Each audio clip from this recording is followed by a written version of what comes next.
we'll get to that in a minute. But how's it going, guys? I'm here. I'm alive. It's been 3.5 weeks probably since I made my last video. Too long. Too long. Too long.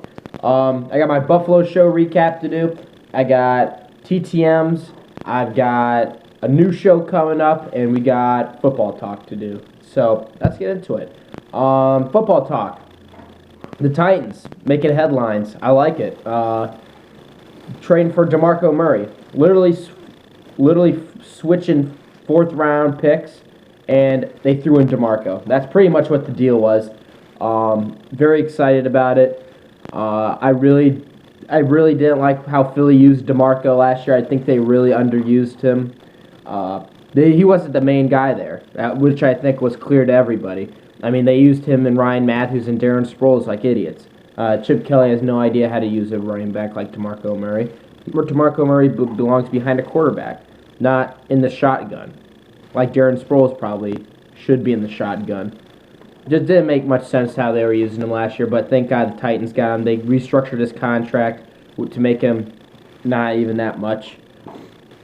But it's a great addition, I think, and everybody's like, oh, it starts with an offensive line. Well, Tennessee's offensive line wasn't terrible last year. They signed the Texans center, Ben Jones, who I think is from what I saw last year, I thought he was a very effective center. Better than Brian Schwenke. No offense, Brian Schwenke, but he's terrible. He's probably the worst center in the league. But Ben Jones is a great upgrade, I think, at center. I think they were talking to Luis Vasquez of the Broncos about going there to play guard. And then we got the first overall pick, which we could take Laramie. Is that how to say his name? It's weird. Laramie Tunsil, the left tackle from Ole Miss. That dude's a beast. I tell you what, that guy's probably gonna be the next Joe Thomas.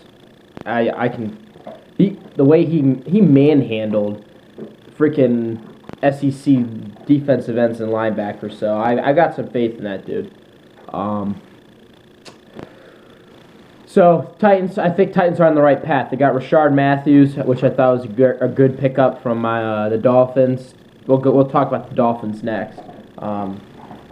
But Rashard Matthews was a good pickup too. Matt Castle as a backup. Hey, it's a move. And I like the way Tennessee's going. I think Tennessee, because I was gonna say Tennessee should take Derrick Henry in the 2nd round, but he probably won't make it the 2nd round. But they don't need running back anymore. They're set. Maybe they could take like a wing back, like a James White type guy later on in the draft. I guess that would make sense, but kind of it's that guy to come in, give DeMarco some plays off. Since we really don't have anyone, since Bishop Sankey's pretty much a bust, and Antonio Andrews really isn't good unless we re-sign it. I believe Tennessee might have re-signed Antonio Andrews, but yeah, I think they did re-sign him to a 1-year deal. But if he has to be the guy, he has to be the guy. I mean, it's not going to be the end of the world. Defensively, I like to see them make a couple more moves, or pretty much they either need to be spending their picks on first overall pick should be a left tackle, and 2nd round pick should be a defensive end, and they could do defense throughout the whole rest of the draft. I think they really can make their team. I think at this moment, Tennessee went from the worst team in the NFL to possibly a playoff contender. I think that with the DeMarco Murray, because now Marcus Mariota doesn't have to be the running back and quarterback. He can have some help in the backfield, which I think will help that offense a lot. Because I think that offense is good enough because they got Dorial Green Beckham, who I think is going to be a stud receiver. I think he's just as good as Amari Cooper. Kendall Wright, hopefully a healthier Justin Hunter, which hasn't happened since he got drafted. Harry Douglas we still have. So, I mean, if we want, we can get another wide receiver, which would be helpful. Rashard Matthews. But if we could get another wide receiver, maybe 2nd round, 3rd round, maybe. I think Titans are on the right path. Let's just put it this way. So I'm very excited about that, as you can tell. Miami Dolphins, they've been making some news. Brad, I'm sure you're happy. They got Kiko Alonso and Byron Maxwell for pretty much nothing. I mean, they flopped first-round picks, I believe, so that was a pretty good move. And then Mario Williams. I mean, that defensive line should be just the best in football, in my opinion. When you got Mario Williams and Ndamukong Suh and Cameron Wake, hopefully a healthy Cameron Wake. But, yeah, that should be a pretty damn good defensive line right there. Then you got Kiko Alonso at linebacker to be the fast guy to make tackles past the line. So I think they're on the right track. The whole Brenton Grimes situation, that's funny. I didn't know anything about that until the other day. And his wife is a real piece of work. I was just cracking up when I saw that. But other than that, Pittsburgh re-signed a lot of people, which I think they're smart for. And then they got Ladarius Green, so I'm happy to see Ladarius Green in a Pittsburgh uniform. I think he could be the second coming of Antonio Gates. I do. He's a great athlete. He's a great blocker. He's a great receiver too. So I think if Pittsburgh really could use him a lot, and they could use him and Jesse James, and I don't know if we got Matt Spaeth back or not. We probably do. But I think they can really use him very well in our offense because, Heath Miller was such a big part. Anyways, let's get into the stuff. You got a card I picked up at this Buffalo show.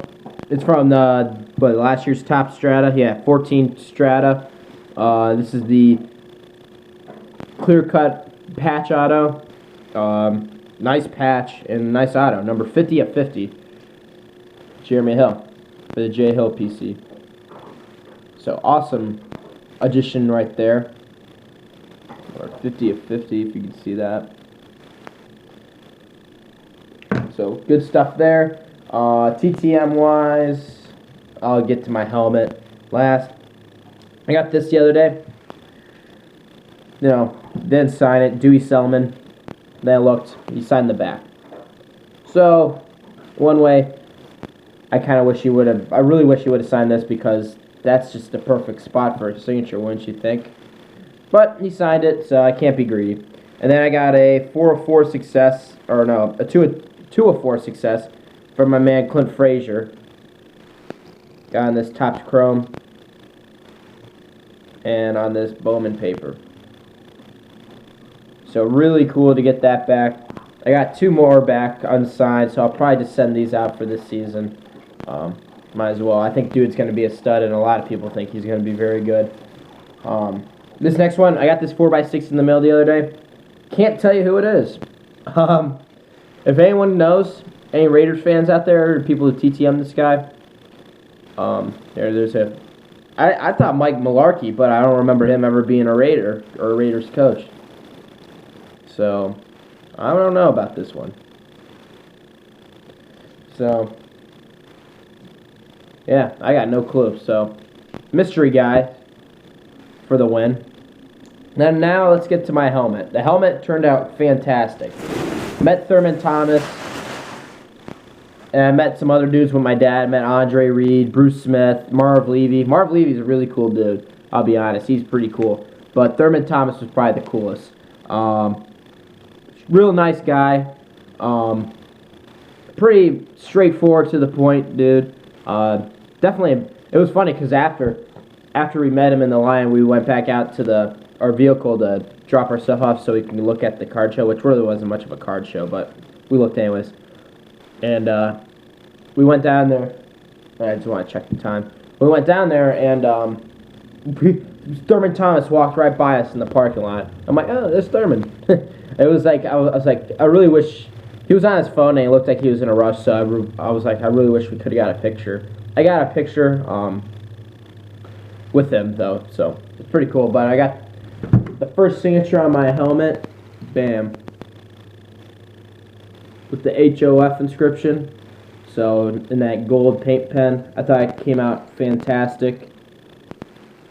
Can't be happier. This helmet's going to be a cool project to do, and I think it's going to be real fun once it's complete.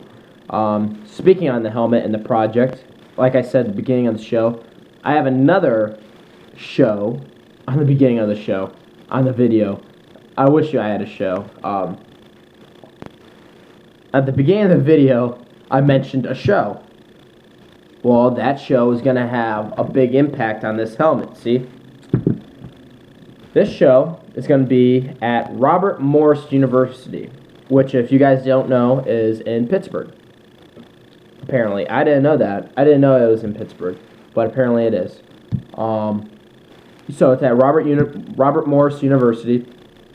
Two guys are going to go on that helmet. I already bought the tickets. I already have the date set. It's May 24th, do I want to say? May 27th, something like that. And two guys are going to be there. It's going to be the Pittsburgh area. So that kind of... These guys are affiliated with Pittsburgh. Not both with the Steelers, though. I'll give you guys a few seconds to make your guess. Running backs. Hall of Fame running backs.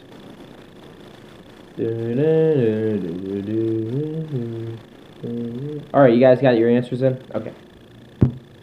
The one was a Pittsburgh Steeler.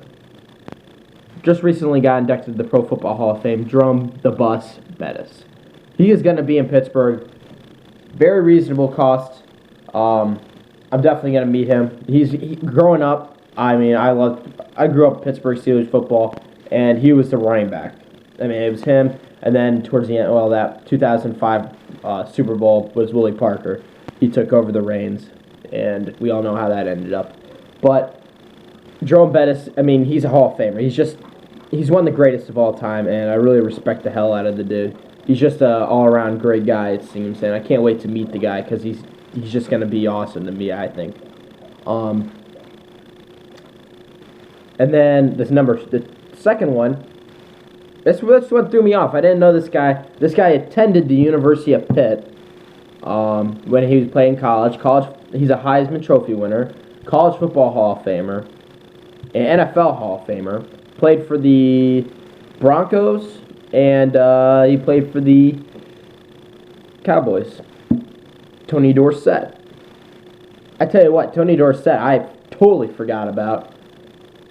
I didn't even know he played at the University of Pitt. But he's going to be there, and I'm definitely getting Tony Dorsett's auto on that helmet, because he's definitely worthy. Because Tony Dorsett's Tony Dorsett. I mean, if you don't know who Tony Dorsett is, probably you don't know football. Everybody's probably heard of Tony Dorsett, hopefully. It's like Thurman Thomas. If you haven't heard of Thurman Thomas, you don't know football. At least I don't think you. In my opinion, I mean, Tony Dorsett's just a guy. He's the guy. You know, he was the Dallas running back before Emmitt Smith.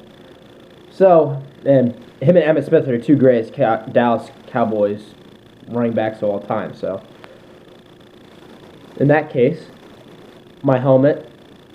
It's unfortunate because the money I was saving for my tax return to go for national is going to be all used up for this helmet for this Pittsburgh show. So I'm going to have to do a little bit more saving than I thought. But over the summer and all that, I should be able to work a lot, and I can get my national account up to par. So that's all I got for you guys today. Hopefully I can get some great deals at that Pittsburgh show, or Robert Morris University show. Let me know if you guys are going to be there. Like the last time, I actually met a great guy up at Buffalo. Jeremy, is that your name? He doesn't make videos on here, but he commented on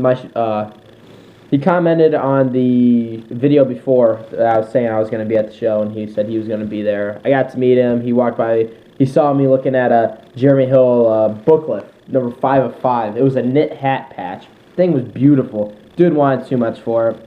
I wasn't willing to spend $45 on it. Maybe if it was Teddy Bridgewater, I would have probably spent double on it, but it was Jeremy Hill. I mean, Jeremy Hill, I love Jeremy Hill. I love PC and the guy, but I understand his value. And at the moment, his value, he's not even a Pro Bowler, so kind of you gotta look back and you gotta remember, okay, Jeremy Hill's not a Pro Bowler. Jeremy Hill didn't even rush for 1,000 yards last year. He did the year before, but this year coming up is going to be his big year to determine if he's going to be a Pro Bowler or not. So I'm expecting big things from Jeremy Hill. I have faith in the guy. I think he can be a very consistent running back. So hopefully he can be in the league for a while. So All right, guys, that's all I got for you. Yeah, let me know if you're gonna be at this Pittsburgh show. Jeremy, it was an honor meeting you, bud, and I really appreciated you coming up and saying hi. It's kind of weird going somewhere and be like, "Oh, you're Tyler from YouTube," and I'm like, "Yeah, I guess." I guess people know me, so it's very humbling, actually. It's pretty cool. So thanks, guys, for watching. Seeing some more videos of some guys coming out of the cellars like me. Garrett, you made a video yesterday, or you made 2 videos yesterday about coming up. So, all right, guys, I gotta go to work. Adios and happy football. Baseball season's coming up. 22 days until Indians opening day. Winning.